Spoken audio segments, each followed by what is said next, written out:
येथे महाराष्ट्रातील सर्वात मोठे वडाचे झाड आहे, जे 2.5 ते 3 एकरात पसरलेले आहे। सर्वांनी एकदा तरी भेट द्यावी, इतके सुंदर ठिकाण आहे, त्यामुळे व्हिडिओ सेव्ह करून ठेवा।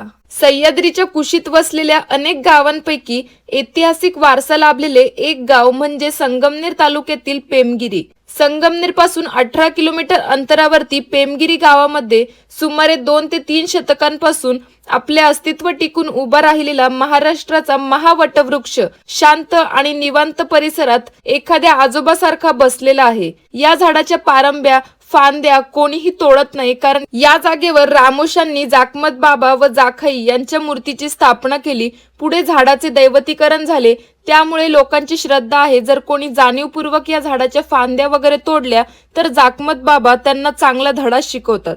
त्यामुळे झाडाचा कुणी विध्वंस करत नाही, त्यामुळे झाडाचे रूपांतर विशाल वटवृक्षात झाले। त्याच्या मुख्य खोडाचा घेर 58 फूट आहे, 90 पेक्षा जास्त पारंब्या आहेत आणि सर्वांनी अशा ठिकाणाला एकदा तरी भेट द्यायलाच हवी, इतके सुंदर ठिकाण आहे।